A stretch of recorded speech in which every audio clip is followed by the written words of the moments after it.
Okay, everyone, today I'm going to take you through how I score, and I'm going to take you through my scorebook. This is a book I designed in Microsoft Word. I had 30 pages binded. There you see the binding in the middle. I had it binded at Kinko's, $11.68 to bind, which I thought was a real good price. So here's the book. As you can see, it's nice because it lays flat. I can look at both pages at one time without having to flip the book back and forth. So let's get into the book. At the top here of the road, this page here on the left is the road page. At the top, you have a space for the team. Obviously, this is not a game that I announced. I just kept this game or scored this game, I should say, because it was the game that Derek Jeter got his 3,000th hit, and as a lifelong Yankee fan, I felt it was important to score this game. So you have Tampa Bay Rays at the top. Below that, you have the umpires. As a broadcaster, you need to know who the umpires are. If there's a check swing, if they're debating a call, if they want to know whether or not to go to a rain delay, who the crew chief is. So you see, you have the diamond, and you have the mound there. Jim Wolf, home plate. Ron Culp at first. Gary Cedarstrom at second. Darryl Cousins at third. And this is important because let's say there is a check swing. Let's say, the 2-1 to Cano. Did he check his swing? They check at third with Cousins. He says he did, so the count moves to 3 balls and 1 strike. I quickly look up here and I know who the umpires are. Moving to the right of the umpire chart, you have the defensive chart for the New York Yankees. You see, this is another vital tool for broadcasters because if a ball's hit in the left field, for example, let's say Johnny Damon at the Rays up. The 2-0 to Damon. Pitch is hit into shallow left field. Coming over is Gardner. He puts it away for the first out of the inning. I quickly know who's playing at every position. And let's say there's a ball hit in the gap. So let's say Andrew Jones, who's in right, he fields the ball. Let's say, for example, Ben Zobrist hits one in the gap. The 1-2 to Zobrist. Pitch is lined in the gap in right center field. It's going to roll all the way to the wall. Jones picks it up and he fires into the cutoff Cano, who fires home as Johnny Damon took a wide turn at third, but he gets back in time. So it is second and third for the Rays on the Ben Zobrist double. That way I know Jones fielded the ball in right, hit the cutoff man Cano, who then fired to Russell Martin because they thought Damon might come home, but Damon ended up staying at third. I know it's second and third. Now, moving over from the umpire's chart, you have game information. Start time, end time, time of game, ballpark, date, and weather. And then below that, you have the actual scoring section of the book. I did 12 innings because in high school baseball, you play 7 innings. I thought 12 innings was enough. And then you have the lineup here, the 9 slots. I do full names. And then in the top right-hand corner, you do the position. So if I'm, for example, giving you the lineup at the top of the broadcast, leading off for the Rays, the designated hitter, former Yankee Johnny Damon. Batting second, the right fielder, Ben Zobrist. The third baseman hitting third is the young talent, Evan Longoria. Cleaning up is the first baseman, Casey Kochman. Another young player with immense talent, the center fielder, B.J. Upton. He hits fifth. Matt Joyce will be in left field and bats sixth. John Rodriguez at second, he'll bat seventh. John Jaso will be behind the plate today, catching David Price. He bats eighth, and rounding out the Tampa Bay Rays order is Reed Brignac. He is at short. And then you can see here Joe Madden used some pinch hitters, for example, Kelly Shopik and also Justin Ruggiano. So I write them in as pinch hitters. Now, let's get to the bottom here. The bench, I know if it's late in the game or extra innings, I want to know who's available, who hits left-handed, who hits switch, and who hits right. Then you have the pitching where you can write the names, keep all the lines, innings, hits, walks, strikeouts, runs, and earned runs. And then you have who's in the bullpen.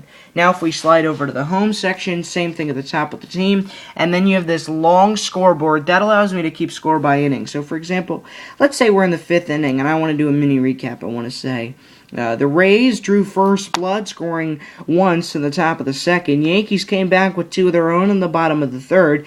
And then the Rays tacked on 2 in the 4th. And that is where we stand here, top of the 5th.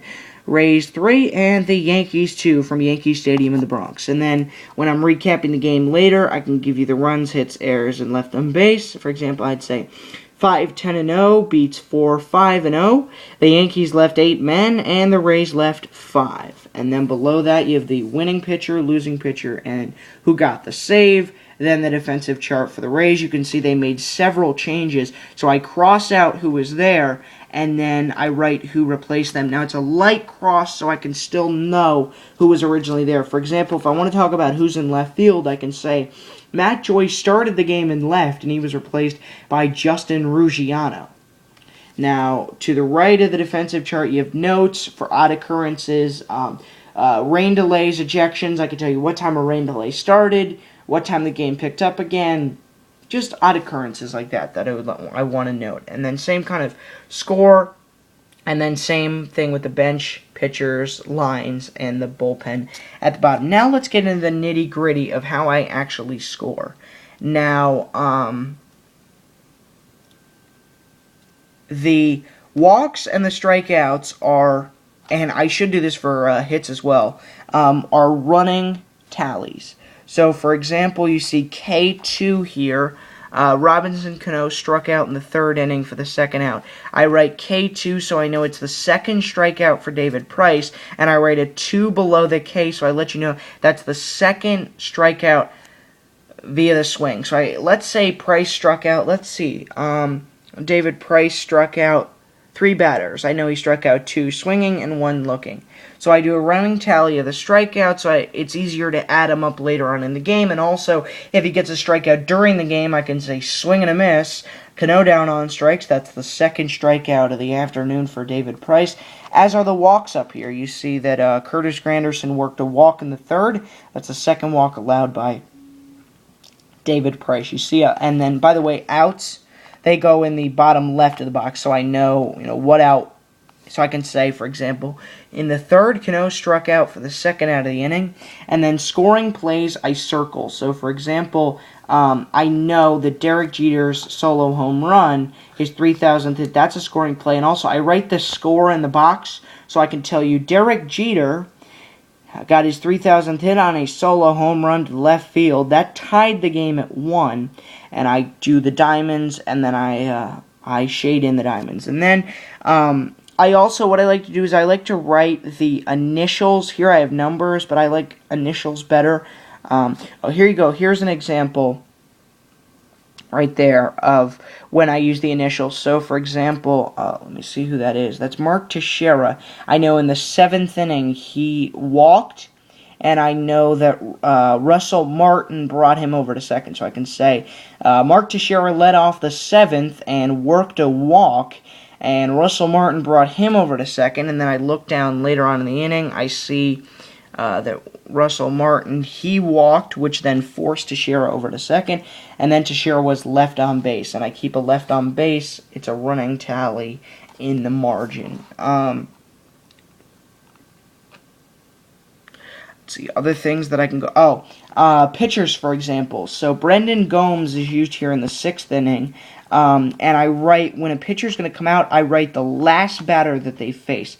So, for example, the last batter that Brendon Gomes faced was in the 6th inning. He faced Derek Jeter. I write his name at the bottom, and then the next batter was Curtis Granderson. J.P. Howell came in, and they let you know where he came in. So I can say, for example, Brendon Gomes faced Derek Jeter in the 6th, allowed a base hit, and Jeter stole 2nd.